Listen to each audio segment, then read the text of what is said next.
Et place Ezekias abonga makala mingi tazo kufa abonga makala mingi tazo kufa Saki ya fufu ezalaki na 80 000 adolo ba saki ya fufu ekomi na 100 000 ezo matapona nini biloko nyonso emati semu na pembe ezalaki na 40 000 ekomi na 55 000 pona nini tozo comprendre te tozo yoka pe lisu baolo ba ototeka te tokolia ndeni biso toliaka na to du jour tokolia ndeni so balobike wenze ezala te tokolia ndeni eli batu bayambe batu bazoya te mama atalaka nde na vanta afumbwa ndenge kaoki banda na chaki biloko kotekeza te baya kosoma utofandi kaka boye.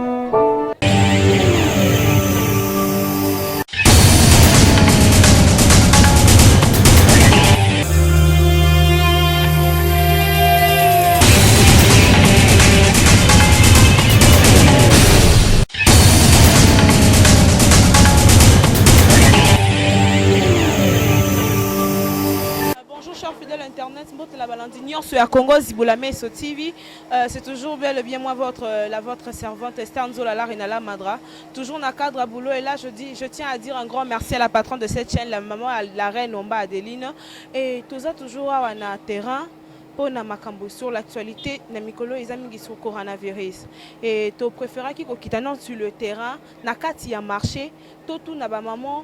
Ba condition nini bazo vivre depuis que le président a quoi ça qui mobeko OK mtu abimate ba nyonso bazana pendant un mois makanisi tozawa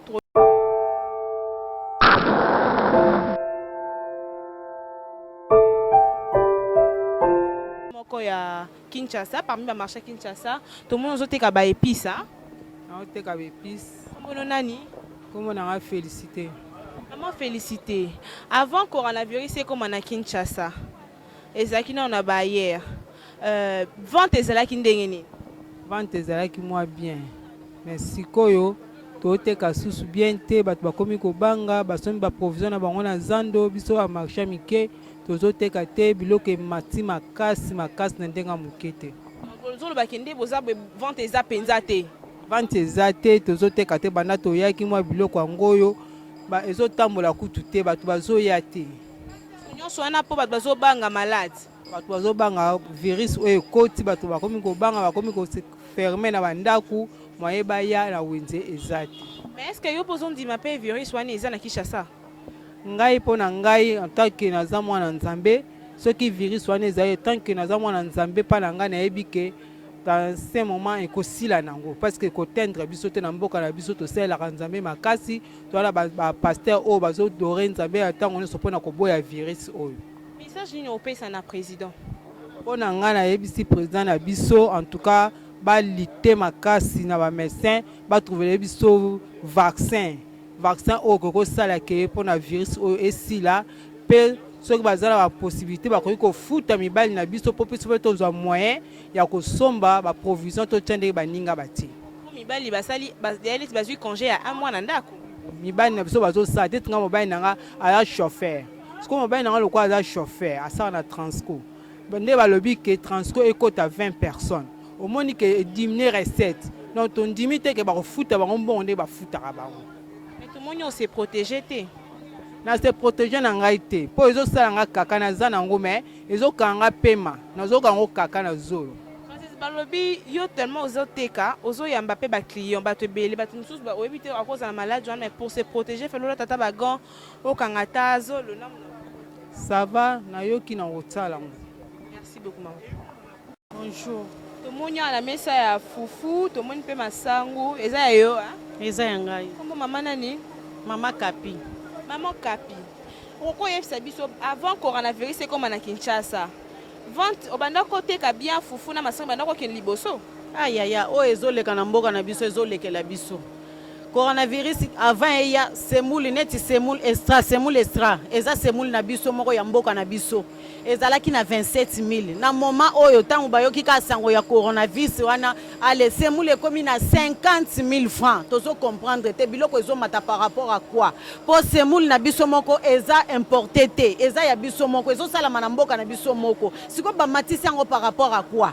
Ça qui a fufu ezalaki na 80 000. Adolo ba ça qui a fufu komi na 100 000. Ezo mata pona nini biloko nyonso emati semule ya pembe ezalaki na 40 000 ekomi na 55 000 mpo na nini tozo comprendre te tozoyoka mpe lisusu baoloba o toteka te tokolia ndenge nini biso toliaka na to du jour tokolia ndenge biso balobi ke wenze ezala te tokolia ndenge nini balobi wenze ezala te par rapport batala bamonake wenze bato ebele bakota revu maladie balingi te se propager. Mama, loka balobi ke maladie ekoti na mboka baboyi maladie ezwa bato tovanda na bandako bakopesa biso ya kolia babando ya kotikela biso na bandako poso biso tovandi na ndako esimba te biso toliaka na to du jour congolais aliaka na to du jour soki tovandi na ndako tokolia ndenge nini tokobokola bana na biso ndenge nini toliaka na to du jour tokobokola bana ndenge mais tomoni po se protéger te po noza boza exposé falola tata gant na cache-nez yayanga na lobi na kolata biloko wana te makila na Yesu ezipa zolo na ngai ezipa munoko na ngai ezipa maboko na ngai makila na Yesu ezinga pe na libota na ngai nakozipa izolo na ngai te nakozipa pe maboko na ngai te po maladi eza maladi moko diabolique satanique il faut ko benga nango na molimo na Nzambe pamba kaka boy tokokufa biso nyo oyo zondima te ke coronavirus eza na Kinshasa Nzamba leki yango oyo azali kola maladi wana zali Nzamba azali kola maladi wana Mungu nazokosa akokoka te Nzamba azali kola maladi wana message nini opesa na ba autorité ya mboka na yebisika ba autorité ya mboka bazwa ba précaution pona biso bango nde baza bakonzi bayebe eloko nini bakoki kosala mpona maladi wana mpona ngai maladi wana namoniki eza na kisi te eza maladi moko diabolique satanique Mungu natelemi makasi batikela biso tosala bapriere maladi wana ezala mosika. Merci Mama Kapi. Mama Fideline Mafuta. Mama Fideline tomoni na marché moko ya Kinshasa tomoni na mesa na yo fumbwa mwamba na bambisi ya okauka sikoko ese mikolo vente eza bon vente ndenge ezalaka penza eza te donc neti te papa mpona nini kolo aza na contrôle donc koteka ndenge penza ezalaki eza te biloko yango kutu okende boye biloko balingi bakanga nzela siko ndenge eza wana soki yo moto ole te eske okotelema te fo biloko ezala ti okonta une bayesi bato bafana banda fale bato nde baya na wenze basomba biloko bino boganyaka pe mais nde ozolobaki ezotekama te nazokamwa eza bongo esengeli bato bayame bato bazoya te mama atalaka nde na vante afumbwa ndenge ekauki banda natiaki biloko koteka eza te baya kosomba tovandi kaka boye bazoboya po maladi eza bazolinga ndete bato base propager na bato bakangama esika moko na wenze po maladi ekose propager po sondimaki coronavirus yango ezali kolo aza na contrôle nga nazoyeba maladi ezali kufa ozoyoka me natangi makomi ntango Nzambe azoyebisa atindi ange eplace Ezekiasi abonga makala mingi te azokufa sikoyo Ezekiasi ayebisaki Nzambe kanisanga biso toza kaka tobondela Nzambe po maladi eza kufa mafille maladi eza malamu te ozoyoka biso tosenga epai na Nzambe ete tout va bien avec notre Dieu. Voilà un peu ma fille.